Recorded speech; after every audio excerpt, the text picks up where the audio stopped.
near the occipital cortex? Nope. No. Well, the occipital cortex is what we use for perception, right? So this happens very fast. There are very few synapses involved.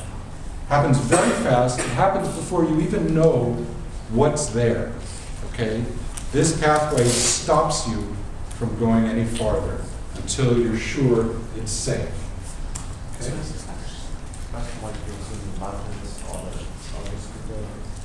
Right, so this is bypassing all that fancy cortical stuff that's actually going to tell you what's there. Okay? So this is the first thing that gets activated. It's a defensive pathway to stop you and protect you from danger. Okay. You with me so far? Yes. Okay. Now, while this is keeping you safe, there are other pathways that are getting activated also, including pathway from the thalamus to, guess what, the occipital cortex. Okay? Now the occipital cortex is a very sophisticated part of the brain that can actually see the fine details that we use to create perception. So while this pathway is keeping you safe, this pathway is digesting the information, processing it, integrating it, and eventually it projects back to the amygdala. Okay?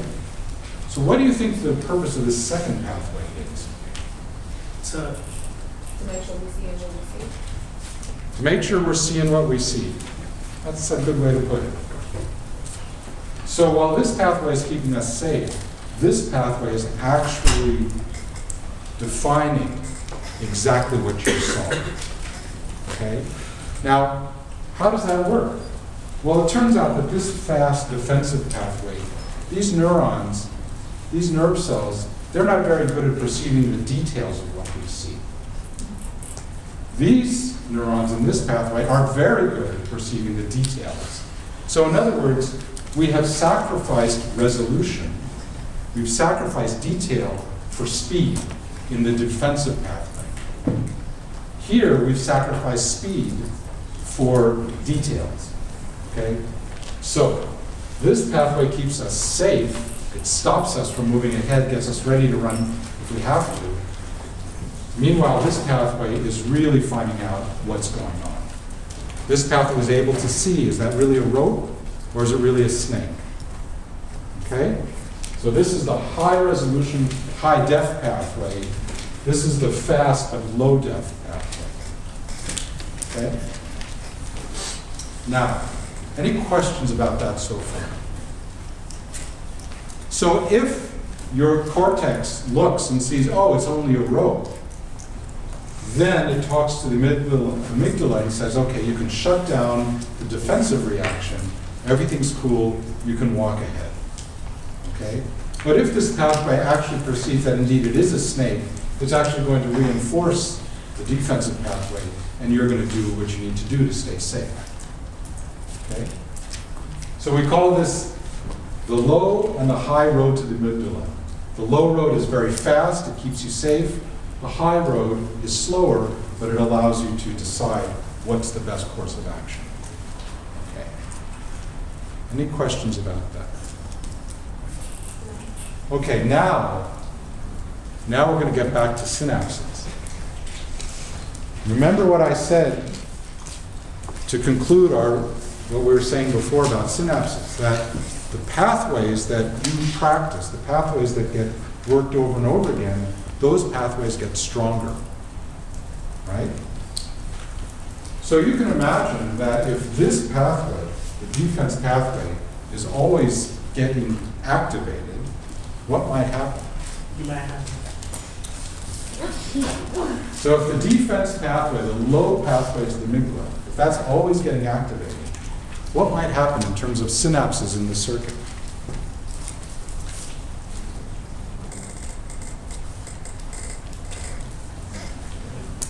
Anybody? Say that louder. Wouldn't they get stronger? Wouldn't they get stronger? Exactly. So if this pathway is constantly being activated, it's going to get stronger. And we know now from studies in experimental animals that animals that are continually exposed to stressful situations, they're continually being stimulated to activate their defensive pathway. They actually grow more synapses in the amygdala, and the synapses get stronger. Okay? Question?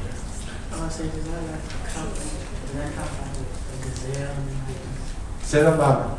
Is that kind of like a gazelle in the wilderness or something? Like getting chased? Okay, good question. Does that account for a gazelle in the wilderness being chased by a lion? Explain what you mean by that. I'm the gazelle. See a lion. Like, is that, do I, without this, that this stick, is that gazelle defensive pathway getting stronger? Because you know, like they dangerous 24/7. Exactly. Running good with their stronger. Very good question. Yes. So this is the pathway that keeps them safe. So they're on alert all the time because they know there's lions out there. Now, I want to make clear this is not the only pathway for defense. Okay? There are other pathways that reinforce it. Okay? But the answer is, to Malik's question, is yes. That constant exposure to danger makes this pathway very, very strong. Question? A person that suffers with PTSD, like, you know, they have like fear all the time, so Right. they always try to protect themselves. So is it another way of Okay, so this is a really insightful question. Say it louder so everyone can hear it. I want everyone to hear this question. if a person who is suffering with PTSD. yeah, do they suffer? Well, do their defense mechanism always get stronger as well because they have to, you know, protect themselves? Okay. So the question is this pathway involved in PTSD or post-traumatic stress disorder? Does everyone know what that is? Yes. So post-traumatic stress disorder is a condition in which exposure to very strong traumatic event, either single events or multiple repeated events, causes someone to be hyperreactive emotionally and actually able to relive those events over and over and over again, even if there's nothing actually happening to create the fear. Post-traumatic stress disorder, so they're in a continual state of stress because of that early event. So the answer is yes, we do believe that the amygdala is critical for post-traumatic stress disorder. We don't completely understand exactly how it works. There are other structures that interact with the amygdala that we think are also important in PTSD, but the simple answer is yes. This pathway we think is very, very important for PTSD. And we think, though we don't really know for sure, that this kind of strengthening of synapses in the fear pathways may contribute to PTSD and similar disorders. Yes. Remember you said when it goes down, like when you use your straight reflexes, the synapses in your amygdala get stronger, right? But you sacrifice speed and resolution. So wouldn't if they get stronger, wouldn't your resolution get better? Well, that's a very good question. If these synapses get stronger, does your resolution get better? The reason it doesn't get better is because the resolution is related not to the strength of the synapses, but to the actual properties of these nerve cells. Okay. All right, so we could say then that we have two pathways here. One is a reactive pathway, right? It reacts as soon as the brain thinks there's danger out there.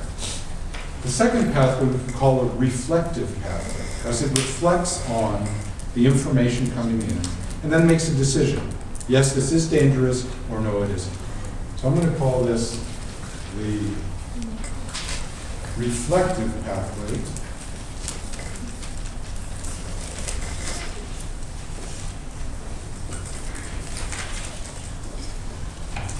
I'm going to call this the reactive pathway.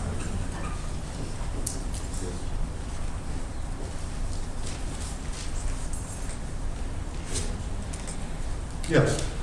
And back to PTSD. When you said people they overreact emotionally, do they overreact physically also? Okay.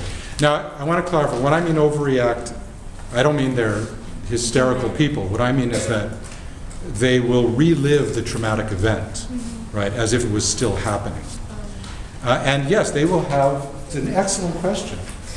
They will have not only the experience of the fear mentally, but they'll have all the physical consequences too. When a person with PTSD has an episode, they feel in their body, their heart rate goes up, they breathe quickly, they sweat, just as if they were in that emergency situation again. Yes.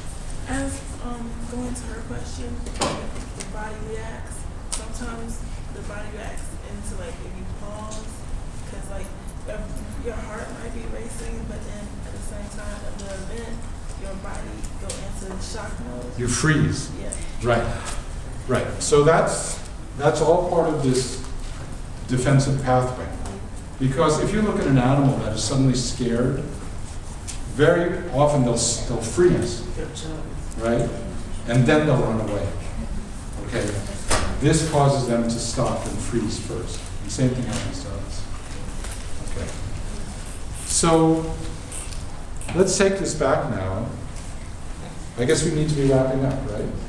You have till 11. Okay, so we want to leave time for questions and discussion. Okay. So if you put this together, if you think about the fact that we can strengthen pathways by how we use them, I think that has some pretty profound implications for how we choose to live our lives, right?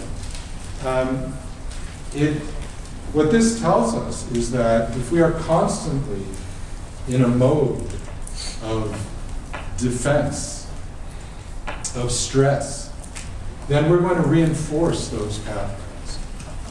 But there's also a way to overcome that, right? Which is to reinforce the reflective pathway as well. So we're not doomed to this pathway by any means. So,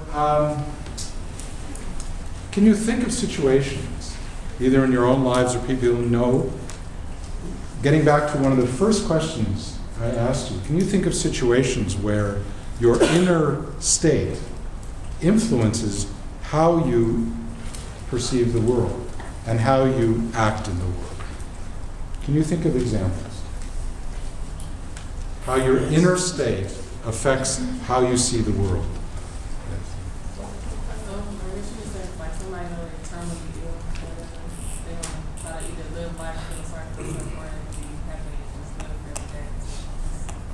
Okay, so knowing that they're facing death soon might change the way they live their lives. Okay, very good. Yes? Depression? Depression. Okay. You want to say something more about that? If you're depressed, the way like you look at things and change, like Right, so depression clearly changes one's outlook on the world. Any other thoughts? How your emotional state might influence the way you act with other people, for example.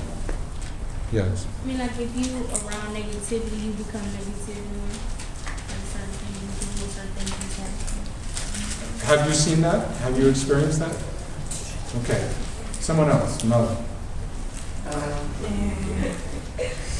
Like you grew up, she was I say no, mother was a nurse or something. If your mother was a nurse, nurse, okay. something like that. Like you seen how like she took care of people Mhm. and how she treated people. You would treat people the same way. Okay, so if you have an example of your mother taking care of people, then you're going to be inclined to take care of people too. No, I'm just like you want to be more caring of people. You're going to be more caring. Okay. Someone else. How your emotional state affects how you interact with other people. I mean, like, religious morals is better.